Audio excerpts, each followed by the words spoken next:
Good morning. Good afternoon, actually. Changed the time today, different schedule. Let me introduce the people who are with us here today. From my far, far, far right, Eric Gertler, head of Empire State Development Corporation, which is our Reimagine Nation agency, reimagining the New York economy. How do we reopen better than ever before? To my immediate right, Kelly Cummings, Director of Operations, who gets things done for the state of New York. To my left, Mr. Alan Steele, who runs the Jacob Javits Convention Center. That was his job. It morphed over time to running a COVID site, the largest in the United States of America.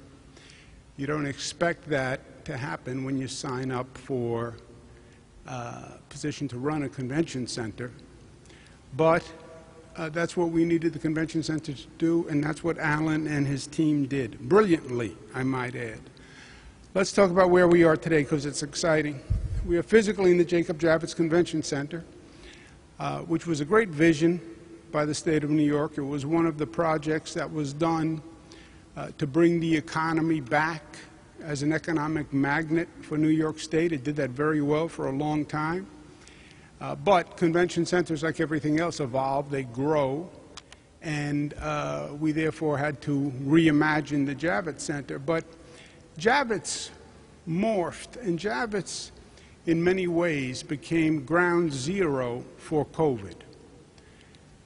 My frankly most frightening memories about COVID all happened right here at the Javits Center, when we found out that we had been ambushed by COVID and that it had been coming here, landing on planes at our airports from Europe, and had been coming for months before we ever knew. When we found out, it was too late. We're at 48% positivity, highest in the country. Some say highest on the globe at that time. And Javits became the largest field hospital in the country. Nobody saw it at that time, but it was frightening to be here. 2,500 cots, little sleeping attendant areas, National Guard here, federal military here, jeeps, all sorts of military equipment. It looked like the scene from a movie on post-apocalyptic America. But it was set up to be the largest field hospital in the country. Now it's the highest throughput vaccination center in the country. So it has seen both ends of the spectrum. And talk about a 180-degree development. New York State had the highest positivity in the nation. Today, New York State has the lowest positivity of any state in the United States of America. Let's give New Yorkers a round of applause.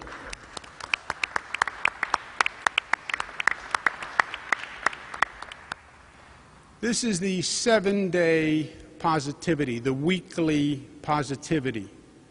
We do daily positivity. We also do weekly positivity numbers. New York, for the past week, 0.64%. Massachusetts, 0.68%. Vermont, 0.79%. And that will bounce around from time to time with these numbers. But it is extraordinary for New York to understand what New Yorkers have accomplished. And not only did we bring the number down initially, we have kept the number down to this day. And that's what this chart points to. If you had told us a year ago when we were walking through this facility, don't worry, you're going to turn it around and New York is going to wind up with the lowest positivity, I wouldn't have believed you. because New York was in such a unique, precarious position. But the people of New York did it. No one else. It was their behavior, it was their sense of community, it was their unity that actually turned everything around. Today, 0.61, the ICU rate is down, the intubation rate is down. Is COVID over? No. 11 people still died from COVID, and they're in our thoughts and prayers. Again, the number varies from community to community because it depends on that community's behavior. Are they getting vaccines? Are they social distancing? Finger Lakes is the highest in the state at 1.4.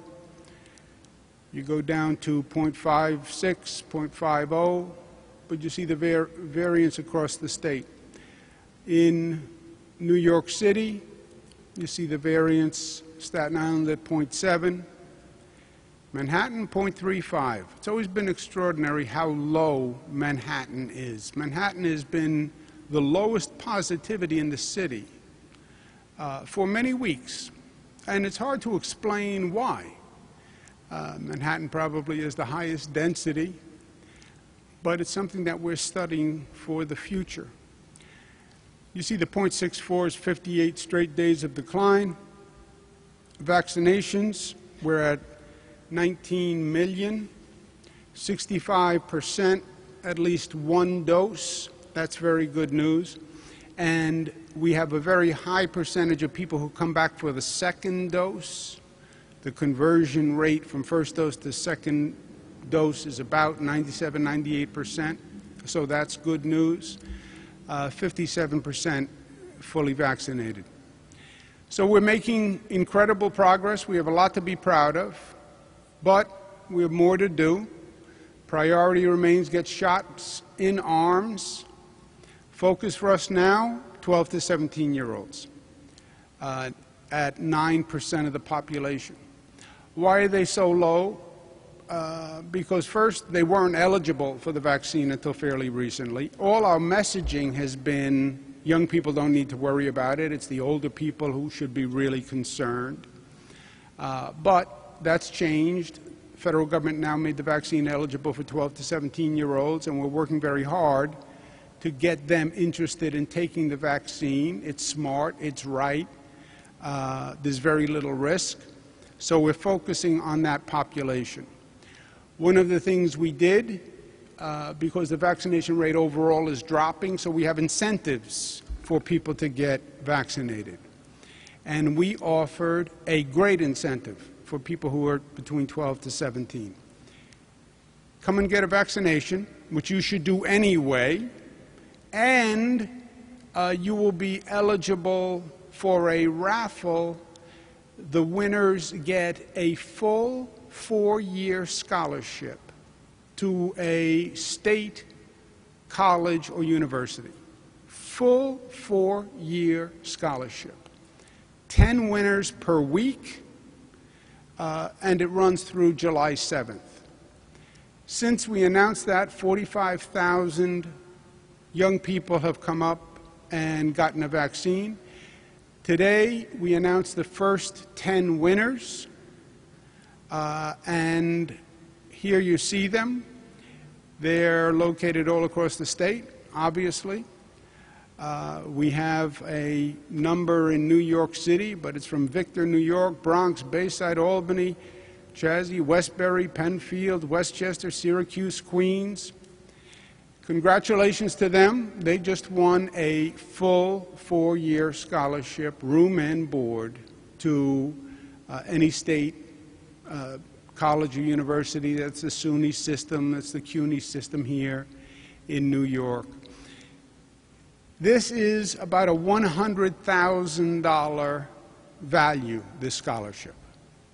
So congratulations to them, and congratulations to their parents, as a parent, because funding college is a nightmare for families all across America. And for the students, it's great, but for the parents, it's also great. that they know this is something they're not going to have to worry about. So congratulations to all of them. Remember, this goes through July 7th. Get your vaccine, be eligible for the raffle. The raffle is the cherry on the cake as far as I'm concerned. It's something smart that you should do anyway. In general, we celebrated Memorial Day, and it is time to get back to living. Living. What have we been doing for the past year? We've been surviving for the past year. We've been afraid of COVID. I don't want to catch COVID. I could die from COVID. Wear a mask. Stay home. We've been surviving. Surviving is not living. Surviving is not thriving. Life is about more than just survival. But that's the mode that we have been in for the past year. We just wanted to survive, just to live, to protect our life and protect the life of our family members. We're on a new day now. It's time to start living again. Get out of the house. Start to see loved ones again. Socialize again. Participate in activities. We said follow the science. The science says it is now safe because the vaccine was always the weapon that was going to win the war, and the weapon is now hitting critical mass, and that's why you see the numbers coming down. So get a vaccine, go out and enjoy life. And I think we're going to see a tremendous burst of energy. You have an unprecedented period of time. You'd have to go back to a past pandemic to come up with another situation where you had a city, a state, a country, a world on lockdown for 1 year. And it altered every social interaction, altered life for young people, old people, everyone in between. It's over. And you're going to see a tremendous outburst of energy, people wanting to get back to life, back to socialization, back to enjoying what life is all about. The vaccine helps you do that. You're going to see venues opening up with a preference for vaccinated people. Radio City, I think, made one of the smartest moves early on. Radio City said we're reopening 100% vaccinated. Why? Are they trying to promote the vaccine policy?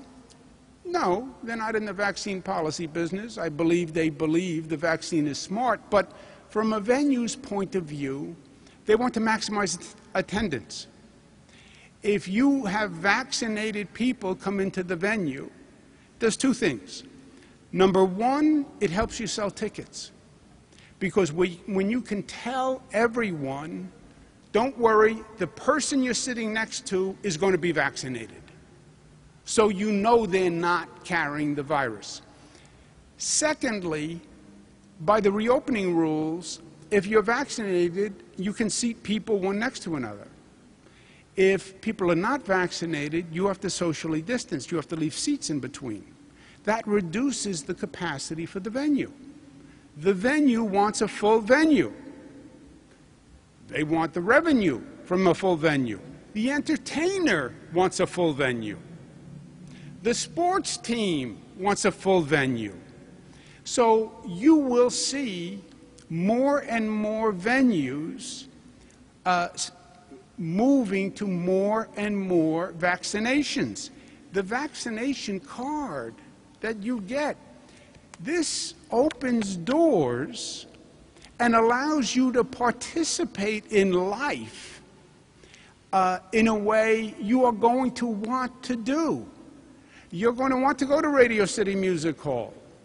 The Mets are announcing that at their home games, 90% of the seats will go to vaccinated people. 90%. Why? Because they want a full crowd. Because the players want a full crowd. So they're going to 90% vaccinated, 10% seats for unvaccinated. You will see other sports teams doing that. You will see movie theaters starting to do that. You will see restaurants starting to do that. Because it is a safer environment. And it's more conducive to business. It also allows more business sales. So it's another reason to get the vaccine. You have your own safety. You have the safety of people who you may infect if you're not vaccinated. The safety of your family. You then have the incentives now to get a vaccine. And you have another incentive, which is it's a passport to allow you to start to enjoy life once again and get into these venues. Our goal is to have New York State as the reopening and reimagining capital of the world. Meaning, on the reopening, you are going to see a surge of consumer activity and a surge of social activity. We want it to happen here. We want to capitalize on this moment. Reimagining capital, that we don't want to just reimagine, we don't want to just reopen society, reopen to where we were a year ago. No, life is not about going backwards, it's about going forwards. We want to reimagine and open up better and different and stronger than ever before. Javits is a metaphor for that once again. Went from ground zero to now reopening as a reimagined facility. It's 50% larger, 1.2 million square foot expansion completed during COVID. So the day before COVID to today, Javits is 50% larger. It's opening bigger, better, stronger than ever before. And it's reopening with one of the premier events in this country, which is the New York International Auto Show. And I want to thank Mark Scheinberg, who represents the New York State auto dealers, for working with us. The International Auto Show is going to be August 20th to 29th. Tickets go on sale June 30th. The goal is 1 million visitors to the Javits Center over 9 days. 1 million visitors is the high number that we've had in the past, but we believe it's achievable because now Javits is even bigger than it was in the past. And this message of New York reopen and New York safe and New York reimagined, we want to broadcast this all across the world. We want people coming to New York, and we want people to know they are welcome, and we want them to come make us the venue for their re-entry into living and thriving and enjoying once again. Our message is to domestic and international tourists, this is the place you want to visit. This is the one state where whatever you want to do, you can do it in this great state of New York. To people who live within the state, to New Yorkers, you're planning your summer vacation?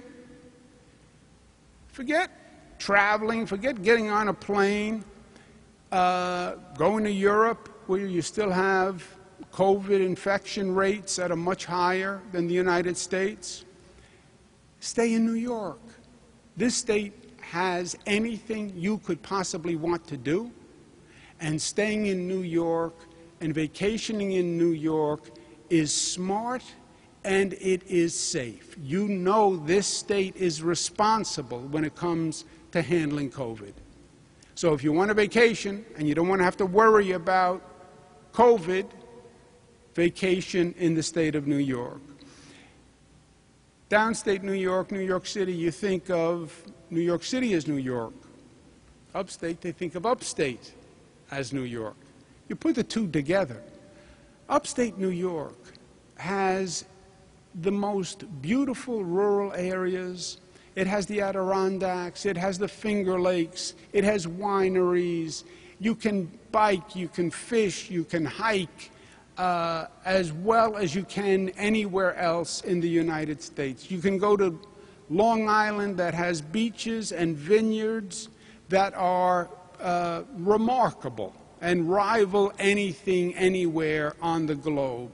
And then, yes, of course, you have New York City, which is the cultural capital of the world.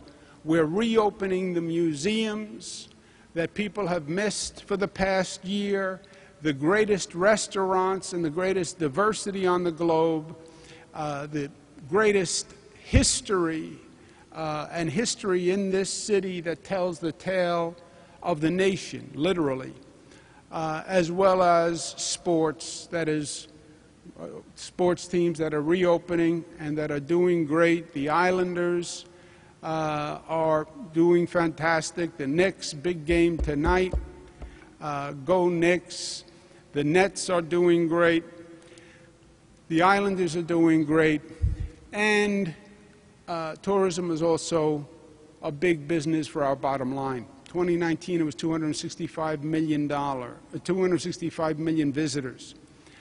73 billion in direct revenue, 117 total economic impact. So our message is simple.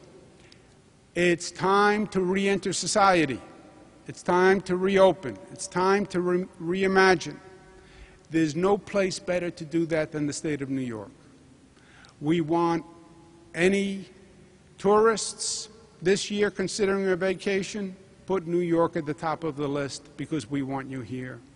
To New Yorkers who are considering a vacation, there is no reason to go anywhere else. You have it right in your own backyard. We are going to advertise this message with our I Love New York campaign. We're starting an international ad campaign for tourism.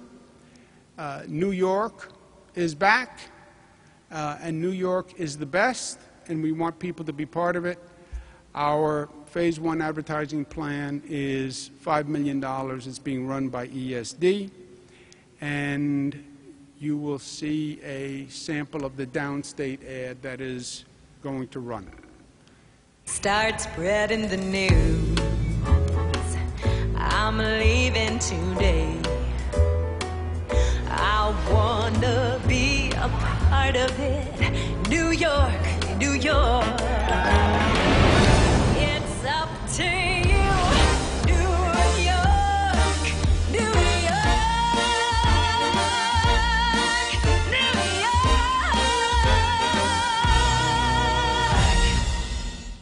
Beautiful. I'm sold. Questions? Video of the woman who was attacked on the street in Chinatown. We've had a series of incidents where there have kind of been random attacks.